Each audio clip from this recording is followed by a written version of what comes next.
Hey guys, what's up? Range report time, September 12th, I believe. Let's talk about it. It's cool stuff. Let's do it. All right, so we had a couple main things to work on today. Um, Foremost, up front and foremost, however that goes, we replaced the Faxon barrel with another Faxon barrel. The folks over there at Faxon were actually very kind and very easy to work with, and they sent out a direct replacement for that 11.5-inch mid-length gunner barrel that they had. If you've been following along and you don't know what I'm talking about, or if you haven't been following along, basically I've had this 11.5-inch barrel. I've run this in a class. I've done a bunch of different things with it, shot a lot with it before a bunch of craziness. So I actually do have a couple thousand rounds through this barrel and everything. And it functions fine. It is just not very accurate. You're getting about a 3 to 4 inch group. It's just not that great. At 100 yards with good quality ammo and stuff, it's just not that. It's not that impressive.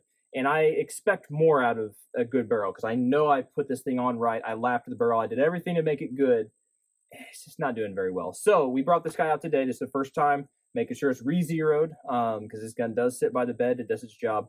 And I need to make sure it's working. It's fine. And it's working and it's fine. And accuracy-wise, I mean, I don't think I made a whole dedicated video to it. It just basically, it needs to be broke in. Okay, so don't look for a video on this yet. There'll be one down later on somewhere after I get it broken because it makes a big difference. Because I'd be shooting, I get a big old group, I dial it in a little bit more, and I get a super nice group.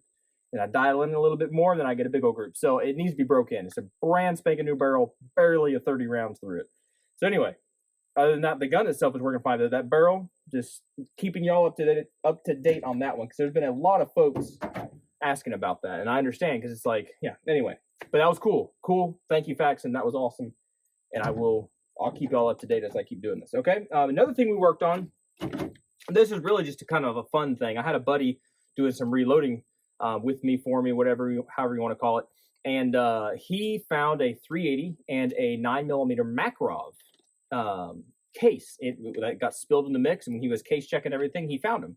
So we ran those through the AR9, and I will be doing a video on that, or I did it. I need to edit it and put it up for y'all. But that was interesting. Some interesting results on that. Made sense afterwards, but if you've never done that, and a 380, I mean, you can load a 380 with, small pistol primer, a full charge of 9mm powder, or whatever, Alliant power pistols, what I use. You can load a full charge, seat your bullet the whole 9 yards, and it works. But does it fire? And the same thing with the 9mm Makarov. If you haven't looked at that, there's a case difference size between the Makarov and the 9mm Luger. There's a difference. So for those of you that don't know, there is a difference, and we tested those in that gun today.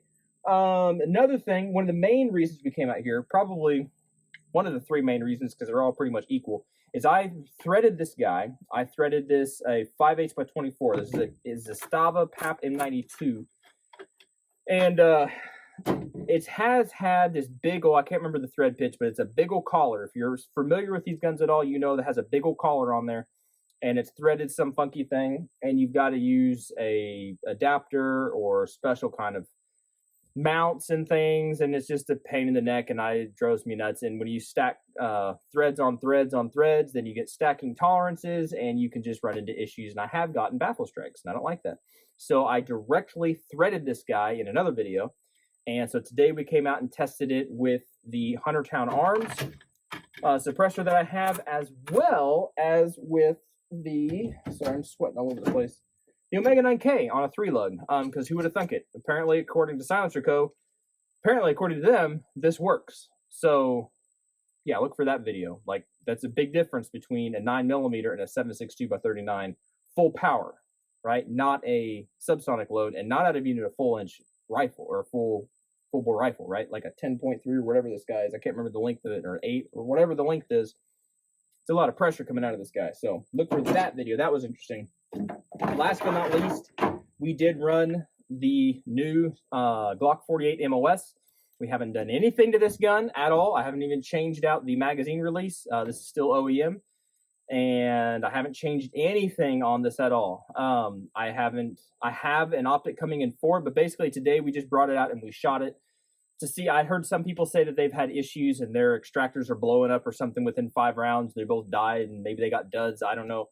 But we ran ours today a little bit, not excessive. I didn't put 1,000 rounds through it. I wish I could have right now, but you know, I shot it some, and I know I have an optic coming for it, so I'm not super worried about making like bumping up my round counts real high. But yeah, we shot this guy, and spoiler alert, he shoots just fine. I mean, he shoots like a Glock, shoots fine. We did run the S15 magazines. They seem to function fine in it. And even with the stock MOE magazine release. So it worked. You will get excessive wear on that. Other than that, we did run this guy a little bit too. Just keep it up on the 48 2.0 that I have with the sights on it and everything. Just running it some more, putting it through its paces, seeing what we can do, seeing what it can do. Stacked it up just a little bit just for kicks and giggles against the 48 MOS, just to see how that did and everything. But overall, it was a really good day. It was pretty hot, pretty nasty, kind of muggy and gross, but it was fun. It was really fun. I don't think I was able to come out last week. Maybe I was. I don't remember, but it feels like it's been a while since we've been out here. But hopefully that'll be interesting stuff to look at. Just stuff to look at coming forward in the future. And that's pretty much it. All right, guys. If you have any questions or comments about any of this stuff, let me know. And look forward for those videos. Look forward to those videos. I hope you look forward to those videos. Is what I'm trying to say. I'm gonna drink water so I don't get too dehydrated. Y'all be good, to be safe. Appreciate you watching, subscribing, all that kind of stuff. And hopefully we'll see y'all in the next video.